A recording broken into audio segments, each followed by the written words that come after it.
Teman-teman, tragedi kemanusiaan kembali lagi terjadi di Kabupaten Poso, di mana ada 4 korban pembunuhan yang diduga dilakukan oleh kelompok teroris yang tergabung dalam Mujahidin Indonesia Timur pimpinan Ali Kolara.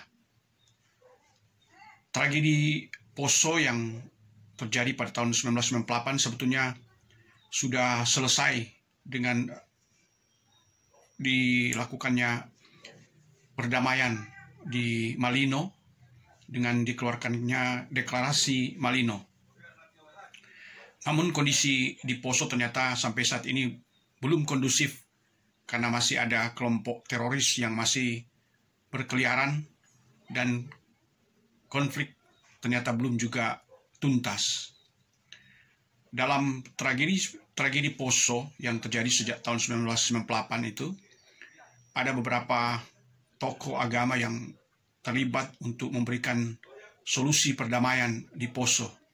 Salah satunya adalah Pendeta Dr. Niko Gara yang merupakan pimpinan Gereja Masih Injili Minahasa beberapa tahun yang lalu bersama-sama dengan Uskup Manado, juga dari tokoh agama Islam di Manado, melakukan aksi kemanusiaan di Poso sampai akhirnya Poso bisa damai sebagaimana diharapkan oleh semua komponen masyarakat dan pemerintah di Indonesia. Dengan terjadinya kembali aksi-aksi terorisme di Poso memberikan perhatian kepada kita semua, terutama pemerintah dan aparat, kiranya dapat menyelesaikan masalah terorisme di Poso ini secara tuntas. Berikut pernyataan dari Pendeta Dr.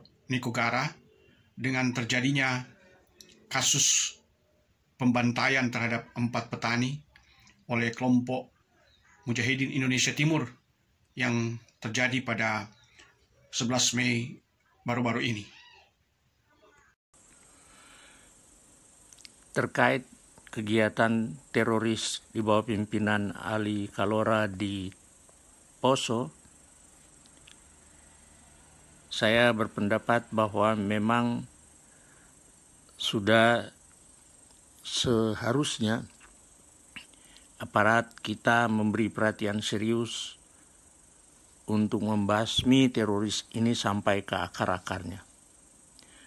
Sebab hal ini bukan hanya berbahaya untuk 1-2 orang, tapi juga berbahaya bagi relasi antar umat beragama di seputar daerah di mana sering diganggu oleh kelompok teroris Ali Kolara ini. Ada suatu penelitian yang dilakukan oleh seorang mahasiswa pasca sarjana. Dia temukan bahwa di salah satu desa yang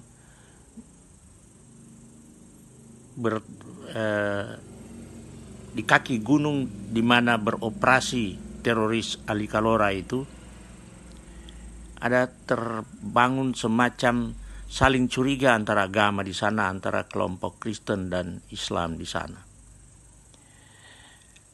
Dan itu dia laporkan, dia teliti dalam rangka tesisnya. Ketika saya tanya kenapa ada saling curiga, padahal saya tahu dari dulu saya ikut serta proses. Sebab di tahun 2000 saya ikut serta dalam proses perdamaian di Poso bersama dengan beberapa tokoh dari Sulawesi Utara, almarhum Kiai Arifin Assegaf dan Monsinyur Theodorus Suwatan. Saya melihat bahwa lewat proses-proses yang lama, mulai pertemuan awal, pertemuan perdamaian di Poso, kemudian di Tentena, yang kemudian di puncaknya adalah perdamaian untuk Poso yang diselenggarakan di Malino, maka kemudian mulai tercipta suasana damai di Poso, tentu secara bertahap. Dan sudah cukup lama ini, sudah sekitar lebih dari 20 tahun prosesnya, saya kira harusnya semakin baik, semakin kondusif. Tapi hasil penelitian mahasiswa itu menunjukkan ada tanda-tanda bahwa karena kegiatan dari teroris kelompok Ali Kalora ini ternyata rupanya bisa mengganggu relasi antar umat beragama. Kalau ini tidak dengan cepat diselesaikan, dia bisa merusak kondusivitas suasana damai di sana, bahkan mungkin akan memicu lagi konflik antar agama, paling tidak antara Kristen Islam di Poso. Saya berharap ini tidak akan. Pendeta Dr. Niko Gara berharap konflik Poso tidak akan terulang kembali.